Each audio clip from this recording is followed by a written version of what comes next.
What is up, everybody? Welcome back to the GG's podcast. It's for the girls, it's for the guys.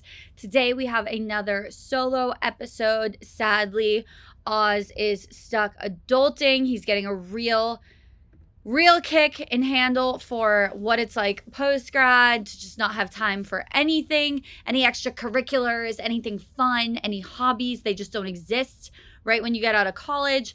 So he's getting accumulated to that. Unfortunately, we're going to miss him this episode. You guys just get another whole bunch of kitten. So hopefully you like me. If Oz is your favorite host, I understand. If you want to skip this episode, don't. Just give me a chance. I'm kidding. But we have some tea. If you're on social media this week, specifically TikTok, I'm sure you've seen that Bama Rush is back. They're ready to go. It's not actually Bama Rush. It's just the documentary came out on what is now Max X HBO, as we discussed on a previous episode. So weird. But the Bama Rush documentary came out. I feel like I think they should have waited until it was like Rush season to have it come out, because it probably would have like trended even harder, because they don't go to Rush until the first week in August. But I don't know, maybe this was just a way for them to like get hype for a Rush, but weird timing to release it, in my opinion. But it is out. I think it came out on Tuesday, I want to say. I just binged it today to give you guys kind of the rundown and then my own experience, because if you do not know, I did go through Bama Rush. I am a survivor. I know it's tremendous. I'm here today to be able to live and breathe and talk about it. I survived Bama Rush. Thank you. I know I'd be getting a round of applause, so thank you. I'll give it to myself. But I'm going to give you guys kind of like a rundown of what I thought of the doc. I'll try to do it in like a non-spoilery way if you want to watch it. I think it's really interesting if you had any interest or even not interest in it. I watched it with my boyfriend. He like couldn't care less about it, but it was still like interested in the documentary because it's just so absurd from the outside. It's one of those things, it's like watching a house burn down. You can't stop looking. You don't want to look, but you can't stop looking. That's what I would describe the Bama Rush experience and documentary to be like.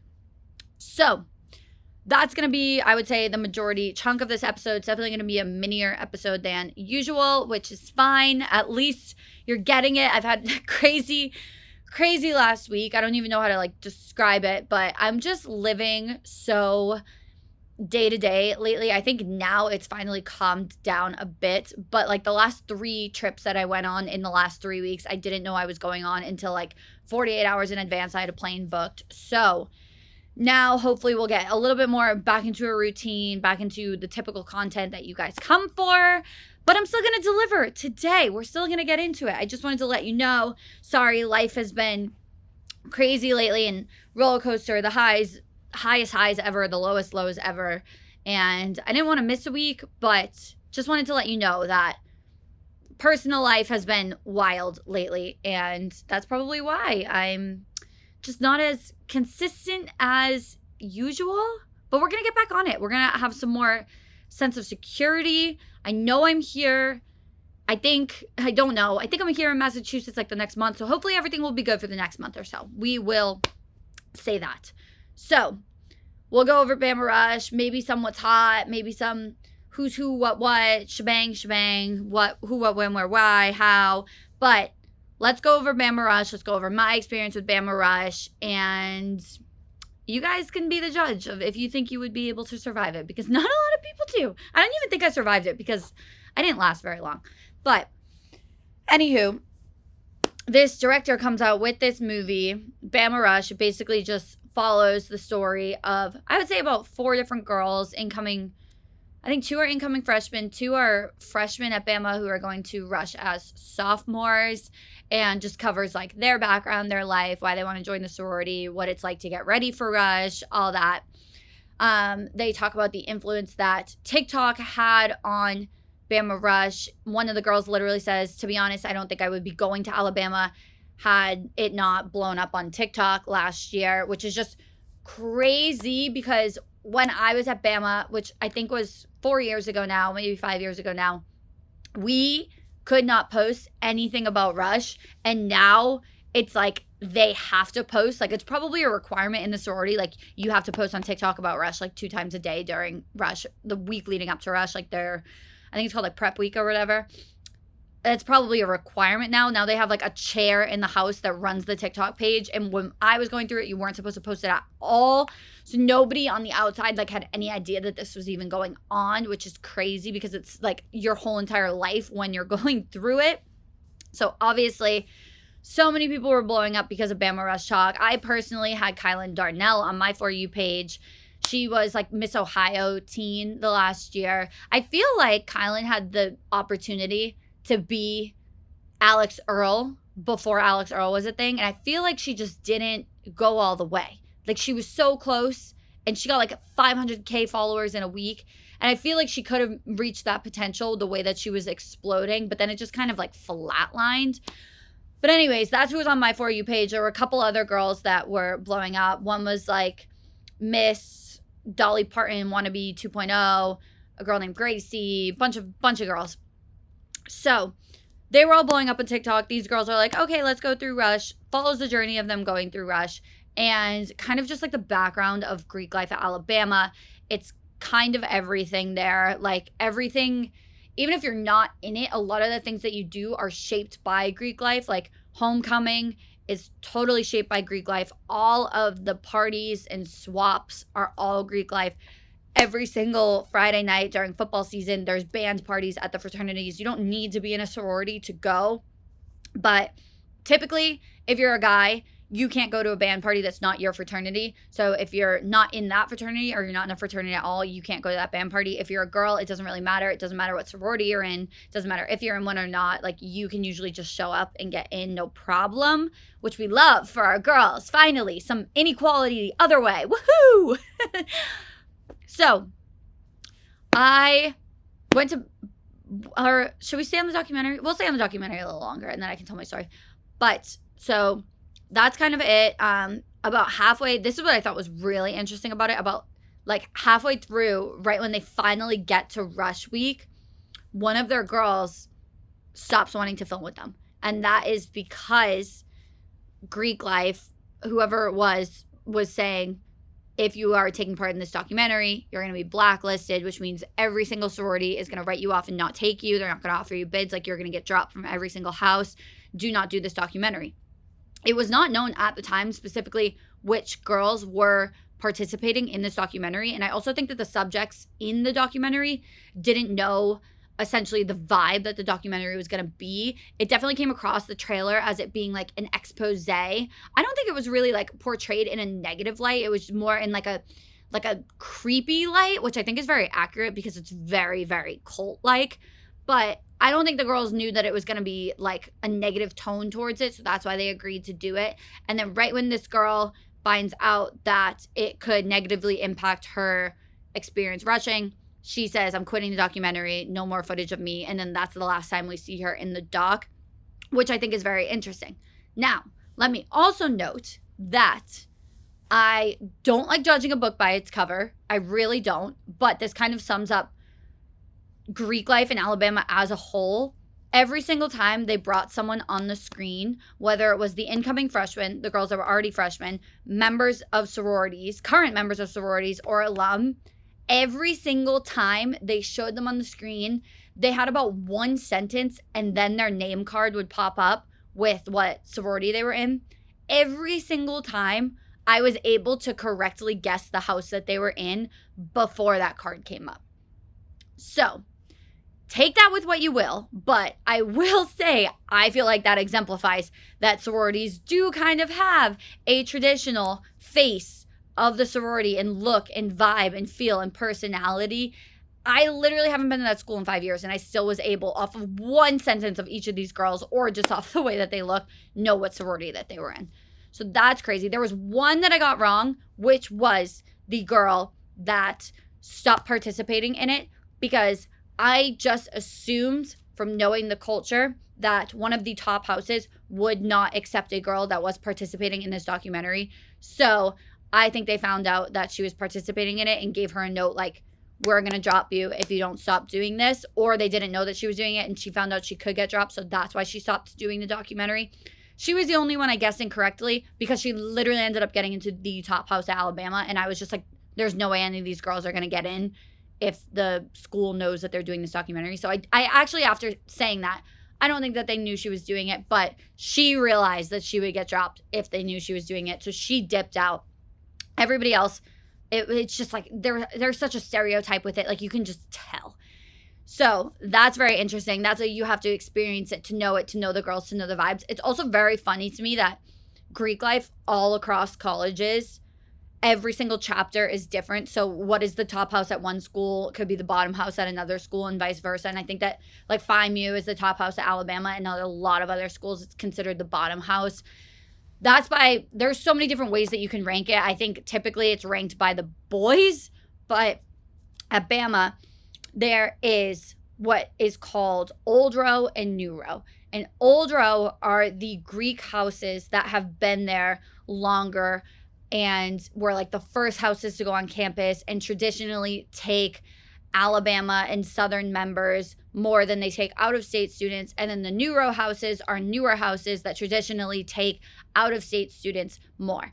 What is incredibly insane about that is there are old row houses that will only hang out with other old row houses. So there's a couple fraternities that are old row and they will only do swaps and mixers with the old row sororities. I think that's very interesting. I think it's also insane, and I wish they talked about this more in the sorority, how deep rooted some of these old row houses are. Like when I was at bid day, there were not only mothers, but grandmothers crying tears of joy because their daughters or granddaughters got into the house that they were in when they were in college 40 years ago. Like it is insane. Like I feel like some people are literally born and bred to just be in one specific sorority at Alabama, and that's like their life path, which is crazy. I'm from the Northeast. It's just nothing is like that. So seeing that firsthand was absolutely insane. It seems like everybody is so shocked about one aspect of it, that a girl was using a counselor or like an advisor to prep for a rush. That is so normal there. I wish I knew about that because I was not prepped at all. I went in so unprepared, didn't know what to expect. And they were getting like the whole rundown. They were getting their resumes reviewed. Yes, you have to submit a resume. They were getting their photos reviewed. Yes, you have to submit photos. Now you also have to submit a video. And all of their social media pages. Like I didn't know any of that really mattered. They were doing practice questions and interview questions and getting prepped on what extracurriculars they should do to have those on their resume. Like it is literally insane. And if you don't go in prepared, you go in extremely unprepared, way behind everybody else. Like some people have literally been studying for this like the day they were born. Their mother probably threw some letters on them. Not even joking. It's insane. So yeah, basically the way that you would rank the houses, it depends on who you are and what you value. But I would say that there is like 2 houses that are considered top houses because they typically have the strongest and highest GPA. And they kind of go back and forth with having the highest GPA ranking as average in the entire house. Then there's the houses that like the boys would say have the hottest girls. That's a house. Then there's the boys of old row saying this house has the hottest girl. I would say like that's Phi Mu, which is like a southern old row sorority that the old row houses absolutely love. And like ring before spring type of house where they're all engaged before they're out of college. Like very, very southern traditional values with really pretty girls. And then there's houses like Zeta and Pi Phi and Alpha Phi that are more new and take like out of state students. And those are like the hot houses for girls based on the guys. So it really depends on like what your rankings are, what the top houses are, which is why I don't think there'll ever be like a clear top house. But that one girl ended up getting into Phi Mu, which really surprised me, but like good for her. And she dipped out of the documentary. I stalked her Instagram, of course, because we have to stalk these girls' Instagrams. She's still in the sorority, hasn't posted anything about the documentary. Funny enough, I posted a TikTok about Bama Rush. I think it's at like 3.5 million views right now. And one of the girls in the documentary messaged me. So if you've watched the documentary, Holiday has since messaged me and we've been messaging back and forth a bit just about how insane it is. She actually ended up not doing Rush. She dropped out, and like, spoiler alert, but it's not really that big of a spoiler. So it's just really funny. And I think that obviously there's people who have good experiences. Obviously there's people who have bad. I'll tell you guys all about my experience.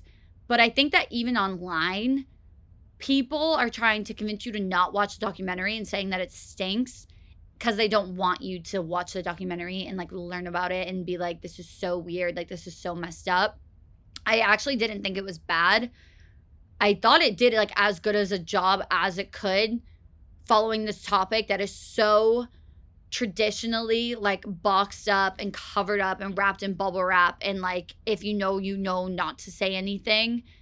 So I think they did a pretty good job. I would recommend watching the documentary. It's like not I'm like, it's kind of creepy but not scary, but like entertaining, but it's also like, what the hell is going on? Like, what's wrong with these people? Overall, obviously everyone's not going to go through Bama Rush in their life. Most people listening to this podcast probably won't. A ton of you guys are boys, so you never will. Lucky all of you. But it is very, very representative of life as a whole and trying to fit into something that you might not actually fit into, trying to fit that mold that people are expecting you to fit. That's the whole overall message with bringing in the director and her story. She's kind of becoming like a subject in the documentary. That's the overall message, is just like, how far will you go to try to fit into something that you know that you don't fit into? So me, buckle up, baby. I'm like, I did this wrong. Also, I don't even know if I'm allowed to say this, but they've reached out to me to now do an interview with me. So we'll see what happens with that. But I'll tell you guys my story because you guys are my favorite people and you follow the show and me and my journey. And I know I've talked about it before on my pages, but if you're new here, here is my Rush story. So, as I mentioned, I'm a New England girl, born, bred, raised just from here. Sororities aren't really a thing up here in the Northeast. Like, they are, but they're just not even close to compared to what the South is. No one in my family went to the school in the South. I had one aunt go to ASU, and even there, it's so different. And it's like, it seems so much more fun and laid back and like all about like the party aspect of it. So I had no idea what I was getting myself into. I just felt like I would fit in with the sorority crowd based on what I had seen. I had a friend who went to Alabama who was in a sorority there, and we were super similar. So I was like, well, if she likes it and she's thriving and she's having so much fun, then I would absolutely like it and feel the exact same way rushing. So why don't we do it? Like, let's just do it. Of course. So I do what everybody does. I watch all the videos. TikTok wasn't a thing when I was there, but I'm watching all the YouTubes, the what to prepare for. There was a girl that was like, I feel like she was like the YouTuber at Alabama at the time, was McLean Farrell. Now she's doing like vivacious fashion and is always on like David Dobrik Snapchats, which I'm like, pop off, girl. So I get as prepared as I can. I go through registration. I think even to register, it's about like $100-something. Had to submit a resume, had to submit photos. I knew to go through my Instagram, went through my Facebook, like cleaned it out. So I had a pretty clean slate. What I didn't know is the different rounds and how the different rounds work and how drops work. And once you're dropped, like you are dropped. Like it's like you fall out of a plane without a parachute and you cannot get back on. Like there is no way, no exceptions. So I guess I didn't realize how high the stakes were when it first began. These girls have their outfits picked out months in advance, maybe even years in advance at this point. I don't even know. But I get my outfits, and I think like they are following the vibe. I'm in the Facebook group. I'm in the group me's, the chats, all of that. Following the vibe, whatever. I get to school. You had to move into school 10 days early. I think it was 10 days early. Like 10 days earlier than all the other freshmen if you were rushing, which is crazy. So like I had friends who didn't rush and they moved in like 10 days after me. So we go. So basically move across the country, show up, and everything is just about rush. Every single other girl there is going through rush. You can't move into the dorms unless you're going through rush. Like it is your whole entire life the first 10 days there. When you first get to a new place, you're just doing everything you can to fit in. You're doing everything you can to find friends, make people like you, make connections, like feel like you're home away from home, being with hundreds of thousands of strangers. So I think there was, I don't remember, but there were thousands of girls in my rush class. We go through round one. You go to every single house on the row for I'd say it's like 5 minutes. It's super short. And you have a group that you go with. So there's like so many different groups, all at so many different houses. Some groups like have breaks when other groups are going into houses because there's too many groups for the amount of houses that they are. It's crazy. I didn't know that when you go in, it is so planned out to a T, the people that you are talking to. So like when you go into a house, a girl will grab you and you start talking to her. She knows everything about you. She knows your goldfish's name, where you went to school, what your religion is, what sports you played, your ex-father's new wife's dog's name. Like they know everything about you. And usually it's somebody that has something in common with you. So it'll be like somebody who's from your state or somebody who also did cheerleading, something like that. So the first house that I go to, I am with a girl who I knew her ex-boyfriend. I went to summer camp with him and we were friends and I followed him. So then I saw her and she was friends with my friend that went to the school. So I was like, oh my God, the first thing that comes out of my mouth is like, oh, I know Chris. Like, we went to summer camp together. Did you ever go to summer camp? And didn't know you weren't supposed to talk about boys. There's the 5 B's that you're not supposed to talk about. Like you basically blacklist yourself if you talk about boys, booze, anything to do with alcohol, which that actually makes sense because technically you're underage when you're going through rush. Bucks, which is how much money you have, which I think is the biggest BS in the entire world because every single person dresses wearing the most expensive things that they have, jewelry, Gucci shorts, like whatever. So that is just like, I don't get that at all. Biden, which is just politics, and Bible, which is religion, which those make sense. Typically you don't talk about those things the first time you meet somebody. So like those make sense. I think the boys and the bucks are like fake, but whatever. Anywho, I mentioned it. I got dropped from that house. I'm not saying that's the reason why, but I just had no idea that I wasn't supposed to do that. And like, boom, dropped. And no one told me I wasn't supposed to do that. So that was fun. Also, I went into it not knowing that there are GPA requirements. So I think the minimum to rush was like a 2.7, but then every single house has their own requirements. So like the 2 houses I was talking about earlier that have certain GPA requirements, like they have their own in-house requirements. So publicly they can say, oh, it's a 3.0, but privately after the first round, they might drop every single girl who's below a 3.8. And they don't have to release that information. So I had no idea that I was below so many houses minimum GPA. So after the first round, and I started to get the hang of it, I'm like, okay, I'm going to talk to like 3 girls a house. And these are like the same conversations I'm having over and over. I feel like I'm touching on like all of my unique aspects about me and why I want to join sorority. Like I was really getting the hang of it, but I didn't know that. So then day 2, I wake up and I have like 8 houses. And I think there's like 24 or something. And I'm like, how did I lose so many houses? Having no idea. My friends who were in sororities, I had 3 friends in 3 different sororities are all texting me like, what time are you coming to the house today? And I'm like, bitch, you guys dropped me. Like, what are you talking about? And they literally had no idea. So that was fun. The moment that you're done talking to the girls and you leave the house, every girl that you talk to also ranks you. Most of the houses do a scale of like 1 to 5. And 1 will be like, I don't see her fitting in at this house. Like we didn't have anything in common. We don't vibe well. Or 5 is like we hit it out of the park. Great person. Definitely move on to the next round. In between is anything in between. And then every single day, typically, I've heard this from so many different sororities. Every single night when rush is done, the entire sorority sits in their boardroom, puts all of the girls up on a PowerPoint and vote yes or no, move them on to the next round.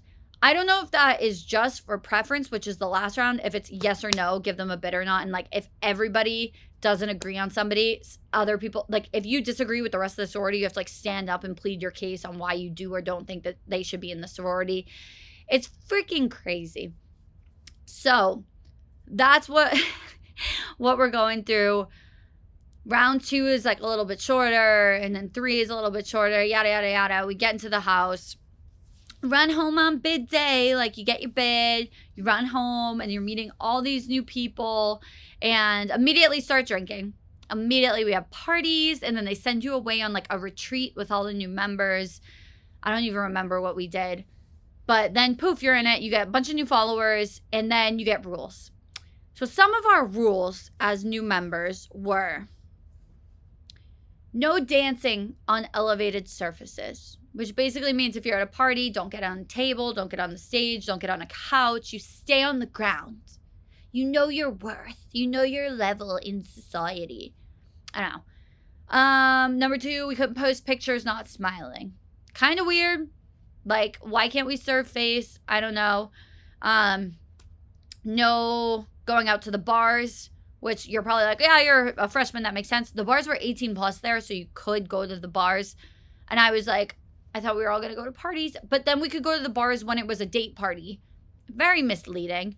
No going upstairs at frat houses. No sleepovers with boys. No alcohol in the house. It goes on and on and on. There's so many rules you don't even know that you're breaking the rules sometimes. There also was a rule that if the girls in your sorority comment a word on your photo, like you have to delete it off of Instagram. I think it was like Snap or something. If a girl commented Snap on your photo, you had to delete it off of Instagram. I had a friend that got sent to standards for that. I think she actually ended up getting kicked out for like a photo that wasn't even bad. It's absolutely insane. The best part of the sorority was that every single time it was the weekend, we would get a text message with a list of phone numbers, like 5 different phone numbers. And those were usually pledges from the fraternities that were DDing that night, and they had to take us wherever we wanted to go. And no questions asked. They picked us up at our location, dropped us off at our location, picked us up again, dropped us off again. We'll do 5 different drop-offs. Didn't have to pay them. Like, we had like personalized free Ubers the entire night, which that was lit as a tit. That was probably the best part about being in the sorority. So the worst parts were that we had weekly meetings like every Wednesday night. We had new member meetings every Sunday night. It was like $4,000 a semester to be in it. And just, I don't know how to describe it. It basically feels like it's like high school again, pretty cliquey. People are like finding their bigs and rubbing it in your face, and everyone wants to sweep the row and be the best house on the row, whatever. Anywho, I ended up dropping my house because of homecoming. So homecoming is a really big deal, and it's probably because of what I was talking about, that it's very like deep rooted there. A lot of alumni stay around the area, so they all come back for homecoming. They go back to their fraternities and their sororities. There's so many parties. All of the parents are there, and there's a big parade. And so for the parade, we had to do this thing called pomping. Pomping is taking little teeny tiny pieces of tissue paper, like probably like 4 inch by 4 inch, and you have to roll them into a teeny tiny ball. But you can't just like roll them. You have to peel in the corners so that there's a flat side and a non-flat side, and keep doing that till it's really, really, really tight. We had to pomp in the house for 8 hours a day. And when you went to pomp in the house, they took your phone. They took your Bama ID card so that you couldn't get into any of the other houses on campus. They took your dignity. I'm kidding. But you had to be in there for 8 hours actively pumping. Couldn't be on your phone, like couldn't be on your computer, couldn't be, if like they saw you not actively pumping, then your hour didn't count. And for every single hour that you missed, it was like $100 fine for that day. So everyone's not sleeping. People are missing class. People are like failing their exams. I'm just like, isn't this counterproductive with the GPA requirement to do tissue papers to then build a float out of? Like, we can't just print out a big picture. What's the difference? Wasn't a good bonding experience because I was angry the entire time.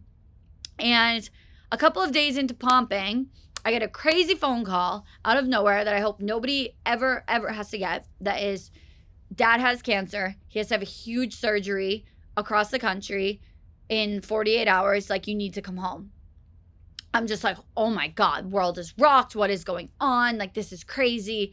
I just get on a plane the next morning and fly home to Massachusetts and don't think anything about it because I'm just like, the last thing I was thinking about was my sorority homecoming pumping a freaking float of an elephant on it. Like, that's the last thing I was thinking about. Then some time goes by and I get a nice email from sorority miss herself telling me I owe the chapter thousands of dollars for missing my pumping hours. And I'm like, this is a prank, right? Like, it's not April, but April Fools. So funny. No, they were very serious. So I ended up dropping. As you could probably guess, or you've probably seen, I did end up dropping. It was not for me. I never got initiated. And then the rest of my time at Bama, like, most of my friends were in sororities, and I still had plenty of fun. I still loved the school, and I still, like, didn't even hate Greek life. Like, I'm not a sorority hater by any means. When I transferred, and again, I transferred, like, because at the time that I had to decide if I was transferring or not, my dad was still going through chemo treatment. Let me also mention, he is like 5 years cancer-free now, thank God. So don't stress. Thank you. He's good. He's great. We're fabulous. But at the time, he was still going through chemotherapy treatment. So I didn't want to go back to Alabama. It took me 2 plane rides to get to Alabama, and it's an hour drive from the airport. I didn't have a car there. Like, it was $1,000 round trip almost every single time. So I just couldn't imagine going back to school there with that going on with my dad. We're just really close. I'm really close with my whole family. And then I also got a 4.0 at Bama. So I got into Boston University, which is like an amazing school that's really hard to get into, especially if you're from Massachusetts. So I was like, yeet, bye.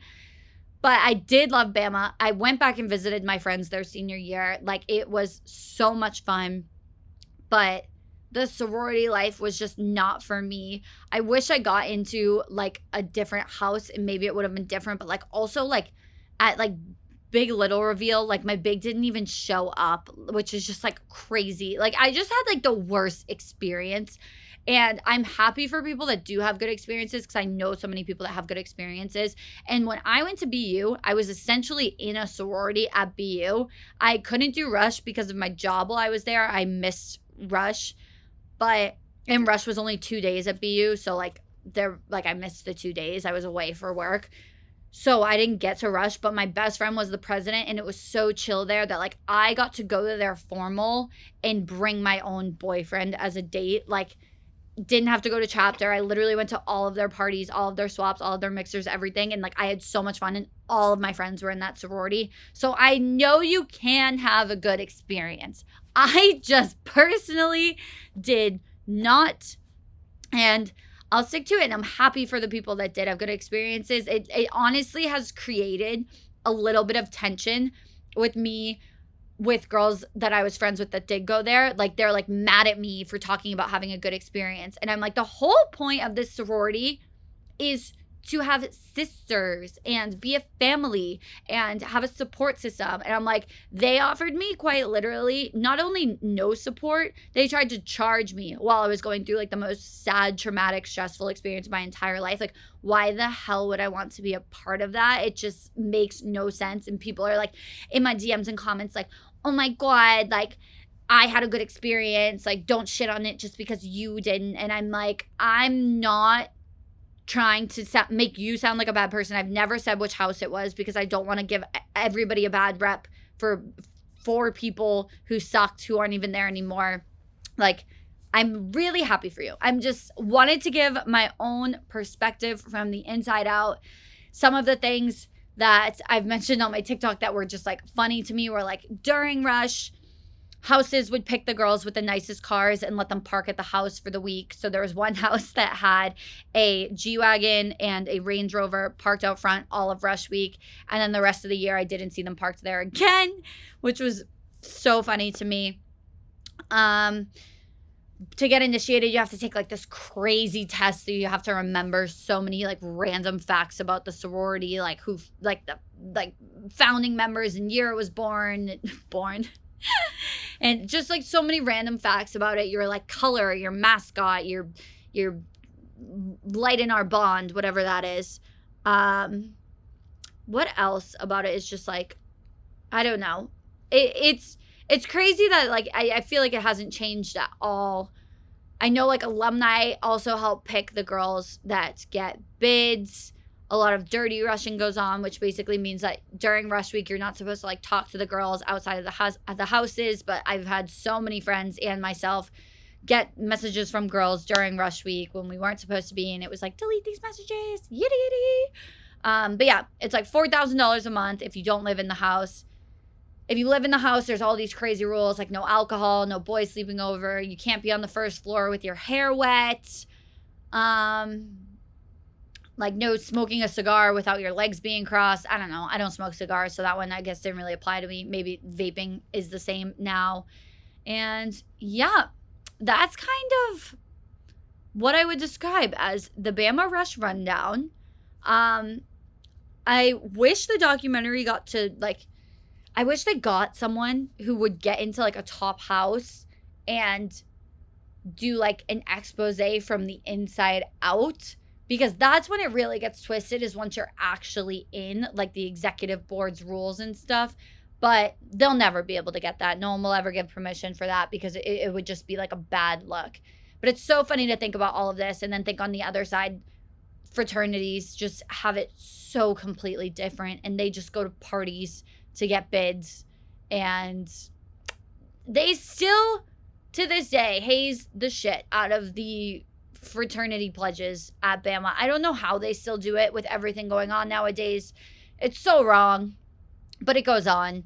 One of the fraternity pledges had I think it was the pledge class president, they got him like a puppy, and at the end of the year they're like, you either kill the puppy or we break your arm. Obviously he said break my arm, and then he literally was in a cast. So the things are just absolutely insane. There was like a guy dressed as a banana in my class. It's just I don't know, brotherhood, I guess. So that's the Bama Rush rundown. If you guys want to know any more tea, go on my TikTok at It's Cat Ellis. I have plenty of tea.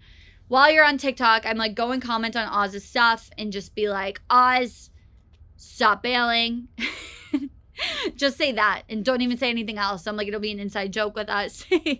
But that's all I have for the inside scoop this week in just life talk. I'll give you guys some encouraging words. I will say, if you want to change your life in any way, you're the only person in the way of that. If you want to start doing this hobby, you want to quit your job, just do it. Like, life is so short. I've unfortunately been experiencing a lot of, wow, life is really short moments in the last few weeks. And I just wanted to say, if there's something you've been thinking about doing for a while and you're like, oh, I can't, like, yes, you can. Just start. Nothing else is standing in your way of you creating an entirely new life for yourself except for you, your mind, and your decisions. Nothing else. Everything else is an external factor that can be removed from your life for a new one. And unfortunately, sometimes you have to leave people and things in your past life to move on to your new life, but it's worth it to have the growth and experience, because like, if not now, when? Tomorrow's never promised. Just freaking go for it. Nothing is stopping you from starting whatever you want to start and pursue and have been thinking about. Nothing is stopping you from starting that today. And I hope this is like a kick in your ass to go and try something new or do something that you've been thinking about, because everybody has something. Literally everyone has something that they're like, I've thought about it. I don't know if I could do it. I don't know if I should do it. I don't know if it'll hurt this person. I don't know if this is the smart move for me. What's plan B? Like, who gives a shit? You get one life. Think about if you found out you were going to die in a week, how many regrets you would have. So that's my freaking encouraging speech. Also, I wanted to say, I feel like people talk about all the time how when you get older, the years start to feel shorter. And I learned why this is. It's because when you're like 10 years old, 1 year of your life takes up 10% of your life. So that's like a huge percent of the life that you've lived up to that point. It's literally 1/10 of your entire life. But then when you're 50, 1 year only takes up 2% of your entire life. 2/50ths. So that's why it feels shorter. It's just because you've lived so much more. So I've been like down because I've been like, oh my God, I can't believe it's almost June. It's Memorial Day weekend this weekend. Like, what have I even accomplished this year? It's not really going by faster. It just feels like it because we've lived a lot more than we were younger. So if you're feeling similarly and you're like, I cannot believe it's June next week, you're not alone. I literally said out loud, I can't believe it's May next week. And Jake was like, Kat, don't you mean June? And I was like, oh my God, that's even worse. But I hope you guys have a great Memorial Day weekend. Thank you to all of those that have served, including my grandparents. Mwah. Love them. And I hope you guys have a great weekend. Send me stories, send me texts, send me memes, send me questions, spam my inbox. I love talking to you guys all the time and knowing what's going on in your life, what you need advice with, what you like about the show, what you like about the content. Tea you want to know on Bama Rush, spam me. Thank you guys for joining me. I hope this was a fun little tea time with Kat episode. Love you guys so much. We'll be back next week, same time. Bye.